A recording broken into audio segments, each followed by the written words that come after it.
Oi, gente, eu espero que vocês estejam bem. Vamos continuar conversando sobre superdotação.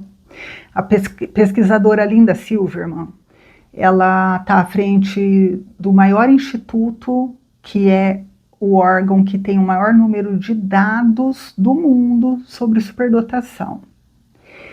E ela fala algo que me parece muito coerente, relevante e importante. Ela fala sobre o jeito de aprender, o sistema de aprendizado.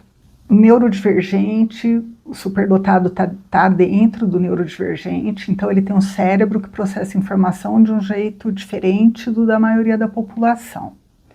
A maioria da população segue uma lógica linear e o superdotado aprende de um jeito não linear. Hoje a gente tem uma escola direcionada para aprendizado auditivo e sequencial. Então a pessoa que aprende bem ouvindo e passo a passo, que geralmente é uma criança organizada, pontual, disciplinada, essa criança superdotada, ela vai ter uma performance muito boa. Por quê? Porque ela está mais adequada ao sistema educacional. Já a criança visoespacial, veja que interessante, é uma criança que precisa conhecer o todo para entender a parte. Então ela é uma criança que para ela essa linearidade não faz sentido, esse passo a passo, esse um de cada vez não faz sentido. Ela tem que ter uma visão global. Enquanto ela não tem essa visão global, ela não aprende. Tá? O problema é que nosso sistema de educação não oferece nada para essas crianças. E são mentes muito interessantes, muito... o processamento de informação leva a pessoa a encontrar solução para problemas de um jeito diferente do da maioria da população. Né? Como é que a gente identifica isso? Como é que a gente pode suspeitar de uma criança que não tem acesso a uma avaliação neuropsicológica, por exemplo, que é um exame muito legal, muito complexo, aplicado por profissionais altamente qualificados, tem que ser neuropsicólogo, tem que ter feito um treinamento extenso nisso, né? Só que os convênios não cobrem esse exame no Brasil, o SUS não oferece, então a maior parte da população do Brasil não tem acesso. Então, como é que a gente pode fazer para identificar crianças superdotadas que estão nesse cluster do visoespacial, para a gente começar a pensar se essa criança pode ter superdotação? Geralmente, essas crianças estão brincando de Lego, de construir, elas gostam de brincadeiras elaboradas, elas não acham legal uma brincadeira repetitiva, né?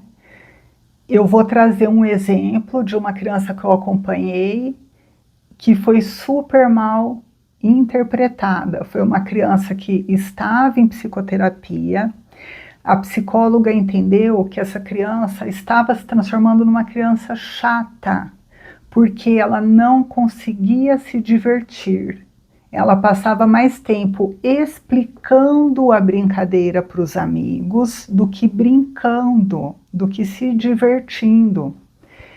Então, a psicóloga foi fazendo todo um trabalho com essa criança no sentido de tentar fazer com que ela se moldasse à expectativa do meio, o que é péssimo, porque o superdotado, ele naturalmente já faz o masking, que depois a gente vai explicar melhor o que é isso, mas é como se fosse um mascaramento de emoções, de coisas que ele pensa, que ele sabe, né? Então ele já faz isso. Aí a psicóloga, engessando mais essa criança, Não, é assim que brinca, tá? Vamos lá, a gente tem que brincar desse jeito. É assim que seus amigos querem que você brinque, né? A tentativa foi enquadrar.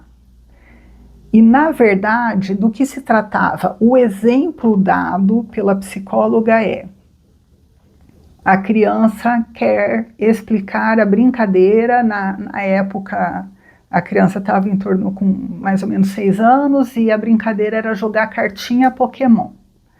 E a fala da psicóloga era: as crianças ficam irritadas com ele e saem de perto porque ele quer ficar explicando, explicando, explicando, explicando. Não era disso que se tratava. É que as crianças do grupo jogavam Pokémon jogando bafinho. E essa criança queria jogar a estratégia, porque ela já tinha entendido a estratégia e ela entendeu que seria muito legal jogar estratégia com os colegas. Todo mundo levava cartinha Pokémon para o colégio, na hora do recreio as pessoas iam jogar, mas as pessoas jogavam bafinho. Então ele insistia em explicar a estratégia, porque para ele o divertido seria jogar a estratégia do jogo e não bafinho. Percebe? Então, ao não identificar essa condição e ao tentar moldar essa criança, foi ensinado para ela que o que ela tem dentro dela não é bom, não é adequado e não pode aparecer, não pode ser dito. Olha a gravidade disso, né? E é isso que a gente vê, infelizmente, acontecer com a maioria dos superdotados. Eles vão, geralmente, quando são crianças pequenas, são muito ativos, interagem, querem participar da escola. O tempo vai passando, eles vão se fechando cada vez mais. O número de amigos vai reduzindo cada vez mais. E eles vão ficando menos empolgados com a escola, né? Que num primeiro momento era bom mais pelos amigos do que pelo conteúdo, já que ele não aprende na escola, né?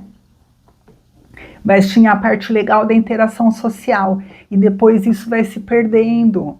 E a gente tem sempre que lembrar que a percepção da criança é que ela é estranha, esquisita. Ela não entende como sendo a mais, ela entende essa diferença como sou esquisito.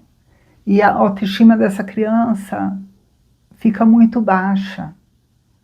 Muitas vezes, na idade adulta, quando a gente faz o diagnóstico de um adulto e ele vai revisitar a história dele, aí ele começa a se dar conta e ele vai trazendo essas situações. Olha, doutora, teve uma vez, eu estava na escola, tinha uns 5 anos, aconteceu uma situação assim, assim, assado. Ninguém entendia direito o que eu estava falando. E eu fiquei muito magoado, porque eu queria contribuir, eu queria ajudar, eu queria compartilhar o que eu sei. Mas ficou todo mundo com raiva de mim. Então, percebe o preço que a gente paga por não conhecer essa condição? A gente tem que cuidar de todas as crianças e entender que elas não são iguais. Não existe um padrão de comportamento adequado único para todas elas. E a gente tem que deixar claro para elas que elas têm total direito de ser do jeito que elas são. Elas não precisam ficar o tempo inteiro se espremendo, se encolhendo para caber numa caixinha muito pequena para elas. Aí vem a importância dos programas de adequação de currículo, de aceleração, né?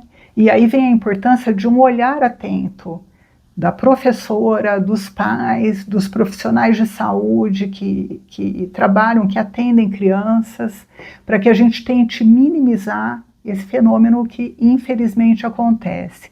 A taxa de ansiedade e depressão entre os superdotados é muito maior do que a da população geral. A gente vai seguir falando mais sobre isso, ainda tem muita coisa para a gente conversar. Eu espero ter ajudado. Um abraço.